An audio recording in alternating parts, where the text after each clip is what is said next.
Oi, gente! Então, no vídeo de hoje eu vou falar um pouco sobre o romantismo. E antes de começar, eu vou falar sobre a literatura em si, eu vou explicar um pouco sobre o contexto da época.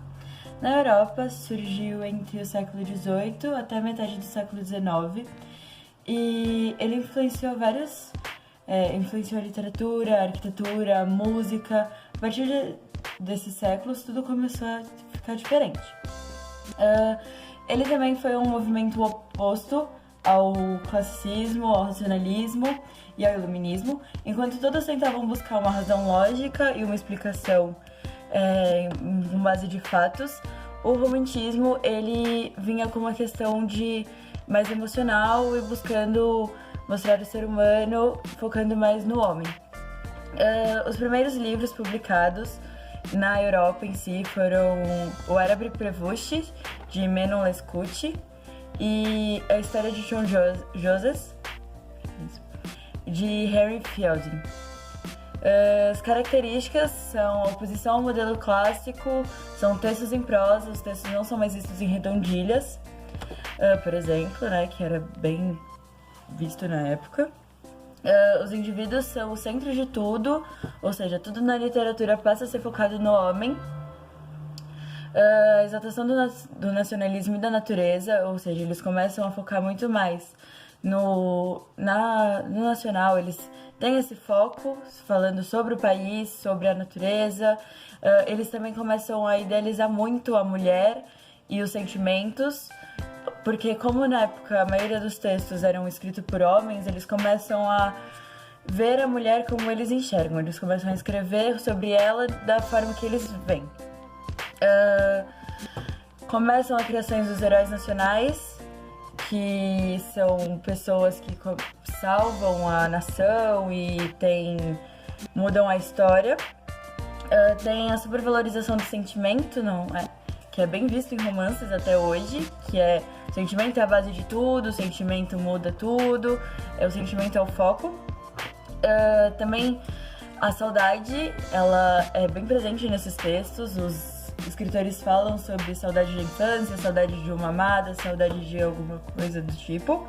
E também tem a fuga da realidade, que a gente pode ver até hoje, que normalmente nos romances começa era uma vez, muito tempo atrás, que mostram a fuga da realidade, essa volta no tempo.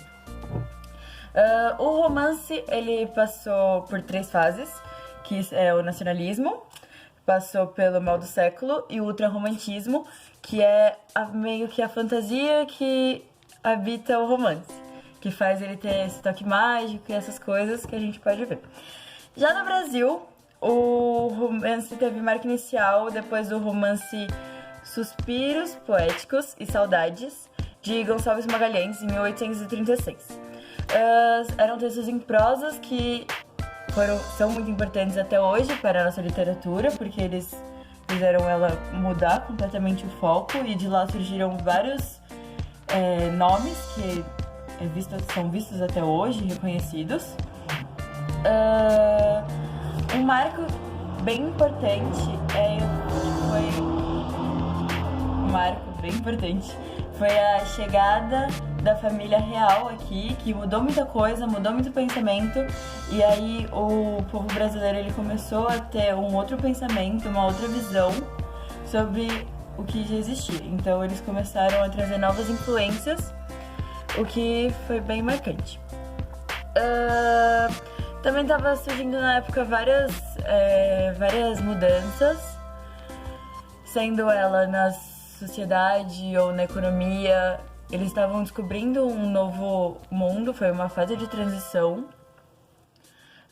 E as características, assim como no romance da Europa, eram o egocentrismo, que era o eu acima de tudo, era focado no eu, era tudo que era mais importante, era o eu, sabe?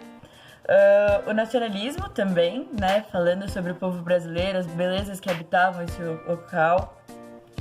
Também tinha a natureza cúmplice do sujeito.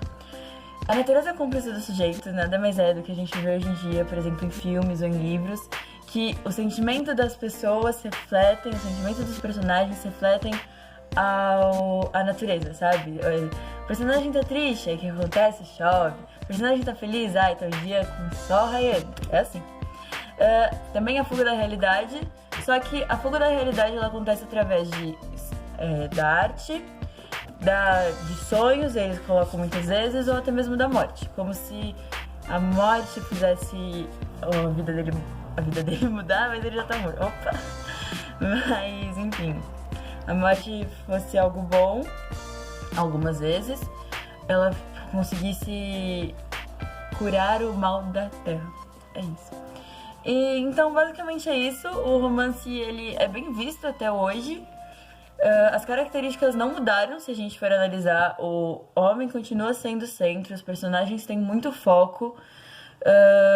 A fuga da realidade é super visível, tanto que muitas vezes fala, a vida não é um romance. Porque, querendo ou não, o romance ele é idealista. E também a idealização das mulheres e dos sentimentos são bem presentes até hoje nesse gênero. E então, basicamente é isso, gente. Espero ter ajudado. É isso aí. Deixa o like, se inscreva no canal, quem não tem canal. Vai dormir. Ai, Deus.